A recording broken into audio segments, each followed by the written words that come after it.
India के defence minister Rajnath Singh ने पाकिस्तान के आज़ाद कश्मीर के अंदर एक बहुत ही बड़ा पॉलिटिकल कार्ड जो है प्ले कर दिया। उन्होंने कहा है कि आज़ाद कश्मीर, जिसको इंडिया पाकिस्तान ऑक्युपाइड कश्मीर कह रहा है, कि पीओके के लोगों को चाहिए कि वो इंडिया के साथ मिल जाए। आओ हमारे साथ मिल जाओ, हम आपको अपना समझते हैं, पाकिस्तानी आपको गैर मुल्की समझते हैं।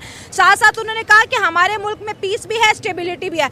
मतलब कि ओपनली ऑफर की जा रही है आज़ाद कश्मीर को वो इंडिया के साथ आकर मिल जाए। अगर देखा जाए तो ये इंडिया जो है पॉलिटिकली पेनिट्रेट कर रहा है आज़ाद कश्मीर में, और कश्मीरी लोग इस स्टेटमेंट को क्या पाकिस्तान की हुकूमत के खिलाफ आने वाले दिनों में इस्तेमाल कर सकते हैं? कश्मीरी लोगों का क्या रिएक्शन आएगा?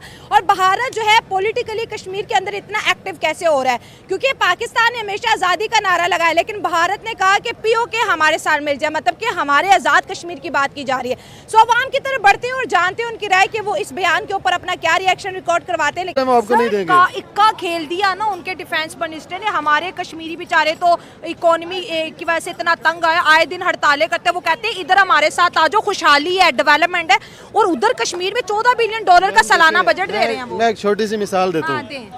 एक घर में एक बच्ची का रिश्ता आता है एक कंगाल घर से, और एक जो है वो करोड़पति लोग हैं। तो करोड़पति वो क्यों हमारी तरफ आना चाहेंगे? कि हम कर्जों में डूबे हुए लोग हैं, हम जो है वो खुद दिवालिया हो चुके हैं, हमें कोई भीख देने को तैयार नहीं है। सही हो गया। हमारी दुनिया ना करवाता, क्योंकि उन्होंने देखा जिस तरह हमने आटे की लाइनों में लगे, उन्होंने कश्मीर में देखा बिजली के 3 रुपए यूनिट के लिए कितने लोग शहीद हो गए, वो भी तो देखिए। हमने मकसद देखना है आज़ादी का। कश्मीरियों को आज़ादी क्यों चाहिए? एक तो होती है इकोनॉमिक इंडिपेंडेंस के हम जो। जय हिंद, भारत माता की जय। दोस्तों, रक्षा मंत्री माननीय श्री राजनाथ सिंह जी का पीओके पर बड़ा बयान आया है। उन्होंने पीओके की जनता को भारत में मिलने का न्योता भेज दिया है। उन्होंने कहा पाकिस्तान आपको विदेशी मानते हैं, हम आपको अपना मानते हैं। राजनाथ सिंह जी के इस बयान से पाकिस्तान में हड़कंप मचा हुआ है। तो दोस्तों, पहले सुनते हैं राजनाथ सिंह जी का ये बयान, फिर चलते हैं पाकिस्तान, देखते हैं वहाँ की जनता इस पर क्या बोलती है। और मैं आपको यह जानकारी देना चाहता हूं, अभी हाल में ही एक हलफनामा कोर्ट में देते हुए वहां के एडिशनल सॉलिसिटर जनरल ने यह कहा कि पीओके ये फॉरेन लैंड है। मैं पीओके के लोगों से कहना चाहता हूं, पाकिस्तान के लोग आपको फॉरेनर मानते हैं, आपको विदेशी मानते हैं, लेकिन भारत के लोग आपको विदेशी नहीं मानते हैं। पीओके के लोगों को हम अपना मानते हैं। आइए हमारे साथ आइए। ये समझता हूँ कि ये सीधी सीधी डिप्लोमेसी है। डिप्लोमेसी ये भारत की ना हाँ। टैक्टिक्स हैं, ये हर किस्म की जो कंट्रीज हैं ये किसी न किसी तरह के पॉलिटिकल टैक्टिक्स करते हैं। पहले भारत डायरेक्ट अटैक करता था, बाकायदा इन्होंने कश्मीर के अंदर ना जेनोसाइड भी स्टार्ट किया।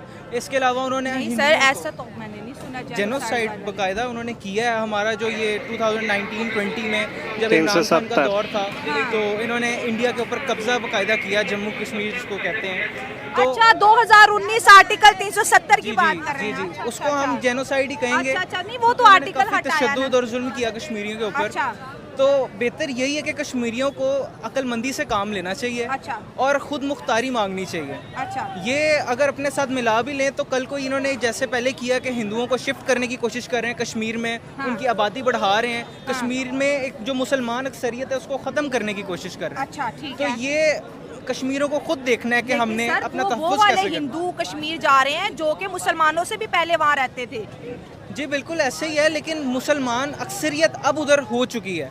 तो वो किसी ना किसी तरह वाइप ऑफ करने की कोशिश करते हैं। पहले उन्होंने जुल्म के जरिए से मारने की कोशिश की, लेकिन अब वो टैक्टिक्स अपना रहे हैं। कि ये पाकिस्तान क्रॉस बॉर्डर टेररिज्म करवाता है, पाकिस्तान वहाँ पर जहादी भेजता है, आर्मी को टारगेट करता है, जिसकी वजह से हमें बार बार वहाँ पे सर्च ऑपरेशन करने पड़ते हैं। हक दिलाने की जरूरत है। झूठ भी नहीं ना, कई जगह पर ये सच साबित भी हुआ ना। बहुत सी गलतियाँ, इतने ज्यादा पॉलिसी ब्लंडर्स हैं कि हम अगर बात करें तो शायद पूरी रात हो जाए, लेकिन हम कश्मीर इशू जो है वो मेरे ख्याल से इस वक्त हल नहीं हो सकता। ठीक है, जहाँ तक मेरा ख्याल है हमें इस वक्त इंडिया की बहुत ज़्यादा ज़रूरत है। हमें ज़रूरत है, वो कैसे सर? देखें, आप 2 टके के लोग हैं, जो सही बात है, हमारे पास कुछ नहीं है। वो हमारे एक टीचर कहते होते थे कि एक तो हम गरीब हैं, दूसरे बदतमीज़ हैं। गरीब है और बदतमीज़ हैं। अब मसले का हल ये है कि आप इसको किसी तरह से साइड लाइन करो।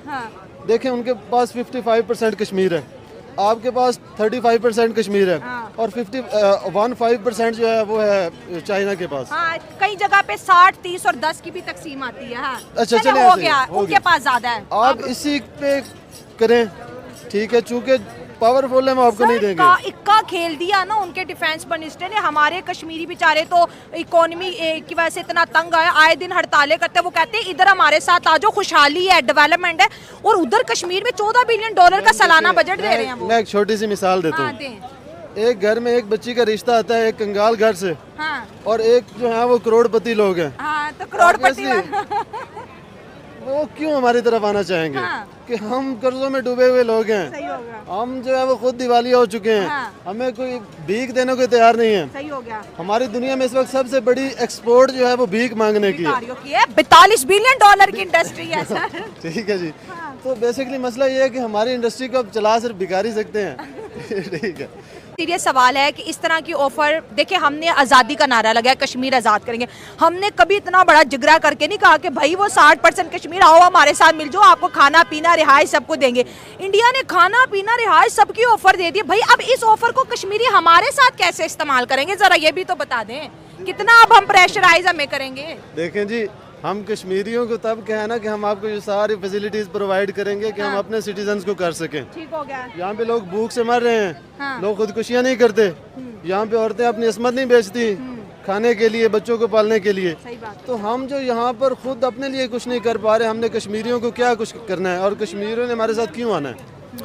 ठीक है, हमें सबसे बड़ी जो इस वक्त ज़रूरत है ना, जो मसला है जिसका हल, जो आप अगर हल की तलाश की तरफ जाए, मसला ये है कि हल पे बात होनी चाहिए। हल ये है, कश्मीर को साइडलाइन करो। सार्क है यहाँ पर एक तंजीम हमारे यहाँ साउथ एशिया की, उसके बाद हमारे पास एशियान है। आप उन प्लेटफॉर्म्स के ज़रिए पहले इंटरकनेक्टेड हो। लेकिन सर आप हिंदू मुस्लिम की जंग में फंसे। मैं फिर से कह रही हूँ कि भारत कह रहे हैं कि जो पाकिस्तान का कश्मीर है, उनके डिफेंस मिनिस्टर जिसके अंडर आर्मी आती है, वो कह रहे हैं कि हमारे साथ आप आके खुद मिलो। मतलब उन्होंने ये नहीं कहा कि हम कश्मीर के लिए जंग करेंगे, कश्मीर के लिए जा रही, कह रहे आप आओ हमारे साथ मिलो। सर इतनी बड़ी, मतलब उनके अंदर इतना दम है कि वो कश्मीर के अंदर लाखों की आबादी है जिसको वो इकोनॉमिकली सपोर्ट करेंगे, उनको तालीम देंगे, उनको डेवलपमेंट देंगे। ये बहुत बड़ी बात होती है। भारत अपने आप को सेकुलर स्टेट तो जरूर कहता है, लेकिन उसने मुसलमानों को अभी तक वो हक नहीं दिए। हम देखते हैं आए दिन वाकयात होते हैं कि इंडिया के अंदर भी मुसलमान कई चीज़ों से डिप्राइव्ड हैं। तो अगर कश्मीर भी वो उनके साथ मिल जाता है तो कश्मीरियों को अच्छी तरह इस चीज़ का अंदाज़ा है कि ये उनके लिए अच्छा साबित नहीं होगा। सर आपको नहीं लगता कि जब से हमारी इकोनॉमी के क्राइसिस ज़्यादा हो रहे हैं तो भारत उन्हें इकोनॉमी के ऑफर्स करवा रहा है कि वहाँ खुशहाली नहीं है, यहाँ खुशहाली है, वहाँ पर अमन नहीं है, यहाँ पर अमन है। अगर हमारी इकोनॉमी बेहतर होती तो शायद भारत ये ऑफर ही ना करवाता, क्योंकि उन्होंने देखा जिस तरह हमने आटे की लाइनों में लगे, उन्होंने कश्मीर में देखा बिजली के 3 रुपए यूनिट के लिए कितने लोग शहीद हो गए, वो भी तो देखिए। हमने मकसद देखना है आज़ादी का। कश्मीरियों को आज़ादी क्यों चाहिए? एक तो होती है इकोनॉमिक इंडिपेंडेंस के, हम जो है खुशहाली से रह रहे हैं, पीसफुली रह रहे हैं, इकोनॉमिक इंडिपेंडेंस है हमारे पास। दूसरा ये कि हमारे पास वैसे खुद मुख्तारी फैसला करने की आज़ादी है। अगर उन्होंने उनके साथ मिल गए, इकोनॉमिक इंडिपेंडेंस हासिल कर लेंगे वो, लेकिन जो एक खुद मुख्तारी होती है, खुद फैसला करना अपने मुल्क के लिए, एक खुद मुख्तारी, इलेक्शन करवा के स्टेट बना रहे हैं भाई, पार्लियामेंट पे अपने मसले भारत के सिर्फ एक हर स्टेप आगे जा रहा है। हर स्टेप। भारत के डिफेंस मिनिस्टर जो है उन्होंने इस वजह से भी मतलब उनको ये ऑफर दी है कि वो पाकिस्तान के हालात को देख रहे हैं कि कश्मीर को वो मतलब वो प्रायोरिटी नहीं मिलती जो से ये पंजाब में बाकी सिटीजन्स को मिलती है। तो वो इस वजह से उन्होंने ये देख के, पाकिस्तान के हालात देख के उन्होंने ये पॉइंट मतलब रेस किया कि आप हमारी तरफ आ जाए। आप मतलब इकोनॉमी का कितना बड़ा असर पड़ता है ना। जी जी ऐसे ही है। तो पीओ को हासिल करने के लिए जंग लड़ने की ज़रूरत नहीं है, खुद अपने आप आ जाएंगे। तो दोस्तों, उम्मीद करता हूँ वीडियो आप लोगों को पसंद आया होगा। लाइक कीजिए, कमेंट कीजिए और शेयर कीजिए। तो जय हिंद, भारत माता की जय।